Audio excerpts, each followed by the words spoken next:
मी आज फिरणार आहे स्वित्झर्लंड, पण माझ्याकडे इंटरनेट आणि पैसे दोन्ही पण नाही आहेत. चला बघूया काय होतंय.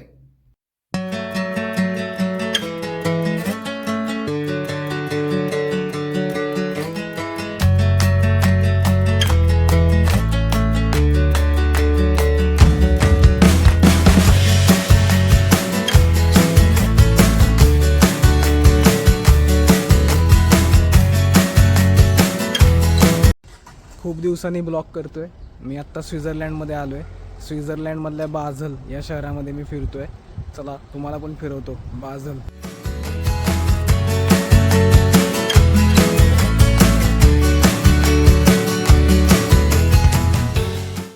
बाझल हे स्वित्झर्लंडमधलं तिसरं सगळ्यात मोठं शहर आहे. त्यामुळे इथे अशा खूप साऱ्या बिल्डिंग्स आपल्याला दिसतात. इथे बँकिंगचे आणि खूप सारे संस्थांचे ऑफिस आहेत.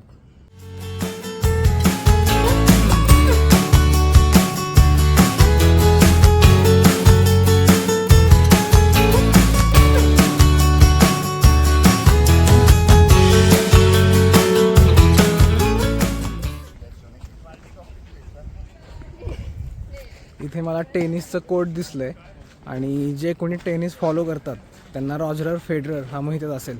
हा इथलाच आहे. त्याचा जन्म बाझलमध्येच झाला होता. त्याने त्याची टेनिसची सुरुवात इथूनच केली होती. ही माझ्या मागे तुम्हाला दिसते ती राईन रिव्हर. राईन नदी ही आल्प्स पर्वतामध्ये उगम पावते. स्वित्झर्लंडच्या सामान वाहतुकीसाठी सगळ्यात महत्त्वाची नदी आहे ही. जर्मनी आणि फ्रान्स यांची नैसर्गिक सीमा सुद्धा राईन नदीच तयार करते. इकडे ऊन पडलं की सगळेजण नदीजवळ आपला वेळ घालवतात.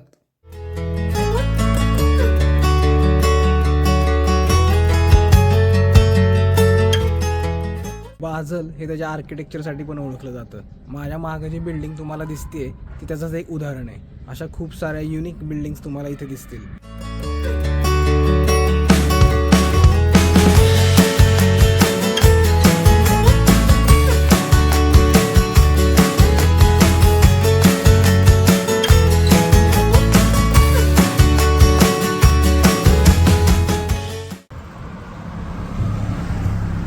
स्वित्झर्लंडमध्ये माझं जर्मनीचं जे कार्ड आहे त्याचं इंटरनेट काही चालत नाही. त्यामुळे इथे इंटरनेट मी वापरू शकत नाही. वापरलं तर चार्जेस पडतात जास्त आणि ते खूप जास्त महाग आहेत.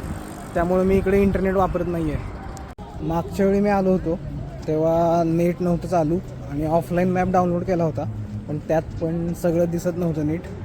मी खूप चुकलो होतो, पण सगळं शहर फिरून मी परत गेलो होतो. त्यामुळे यावेळी जेव्हा ब्लॉग करायला आलो आहे तेव्हा ब्लॉग करताना आता मला सगळा रस्ता इथला पाठ आहे.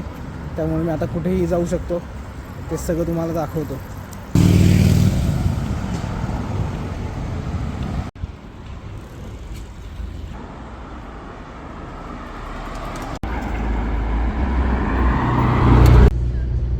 जे बँकिंग क्षेत्रामध्ये काम करतात त्यांना बाझल नॉर्म्स हे टर्म माहीत असेल.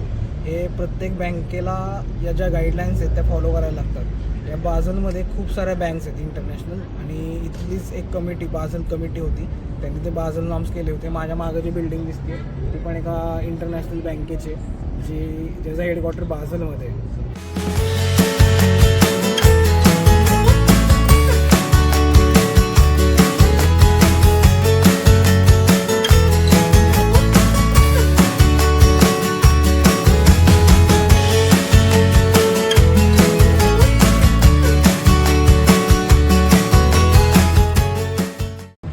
सगळ्या कामगारांचं प्रतीक म्हणून हा मागं हॅमरिंग मॅन नावाचा स्टॅच्यू बाझलमध्ये आहे. या हॅमरिंग मॅनचं वैशिष्ट्य असं आहे की हा 13 मीटर उंच आहे आणि 8 टन वजनाचा आहे. मेकॅनिझम तुम्ही बघू शकता, तो कायम हातोडा मारतच राहतो आहे. ही आर्किटेक्चर बाझलमधलं, ही बँकेची बिल्डिंग आहे. आर्किटेक्चर बघा तुम्ही काय भारी केलं आहे.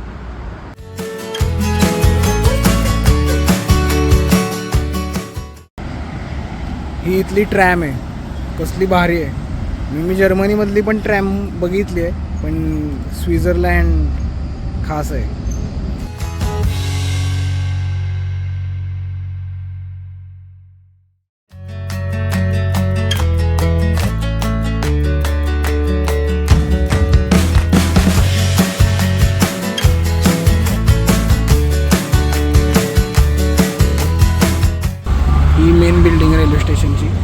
बरोबर समोर ट्रॅम स्टॉप आहे.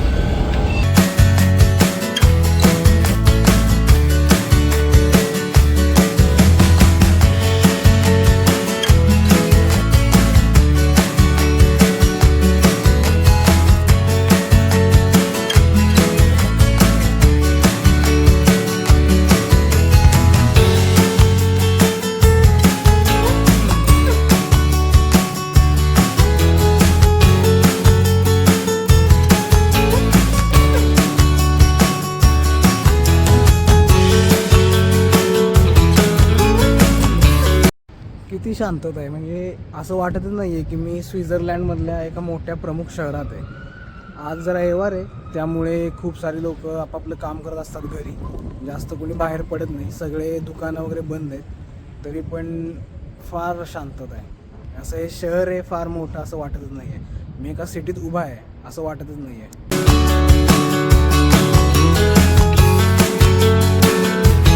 इथे तुम्ही जर रस्ता क्रॉस करत असाल तर सर्व गाड्या तुमच्यासाठी थांबतात, भल्या त्या किती पण महाग असू देत.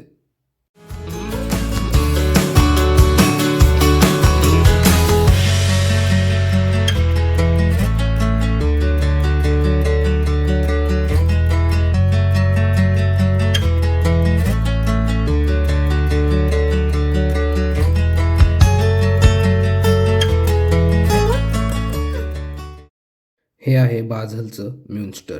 म्युन्स्टर म्हणजेच कॅथेड्रल. हे पूर्ण रेड सँडस्टोन या दगडापासून बनलेलं आहे. याचे 2 मनोरे हे 60 मीटर उंचीचे आहेत आणि हे गॉथिक स्टाईलमध्ये बांधलेलं पूर्ण आर्किटेक्चर आहे.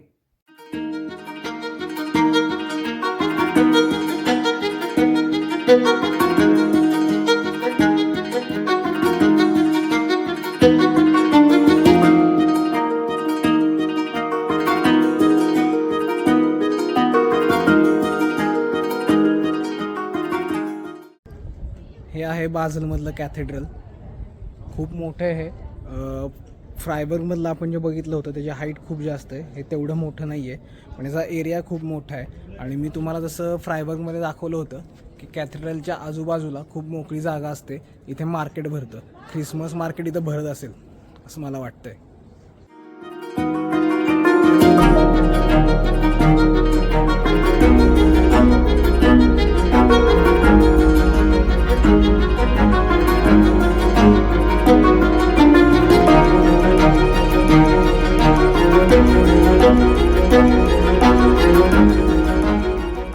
बाझल हे राईन नदीच्या तीरावर वसलेलं शहर आहे आणि फ्रान्स, जर्मनी, स्वित्झर्लंड यांच्या मधोमध असलेलं हे शहर आहे.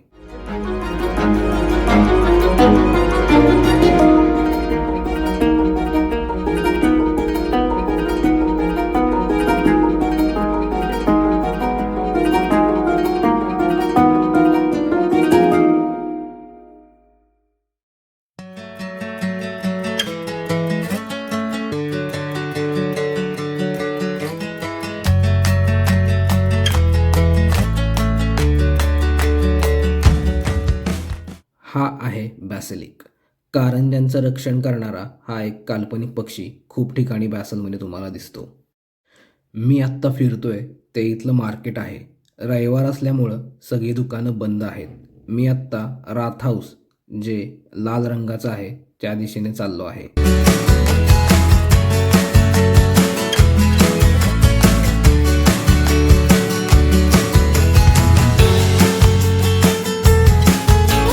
राथ हाऊस म्हणजेच टाउन हॉल.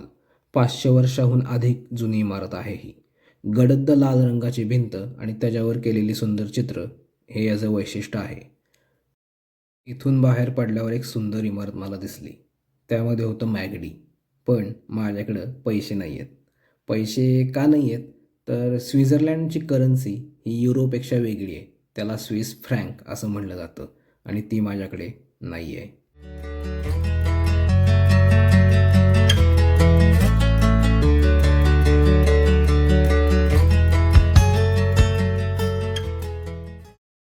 कोण म्हणतं स्वित्झर्लंड फार महाग आहे ते? मी तर आज 1 पैसासुद्धा खर्च नाही केला. हा व्हिडिओ कसा झाला आहे हे मला नक्की कमेंटमध्ये सांगा. लवकरच भेटूया.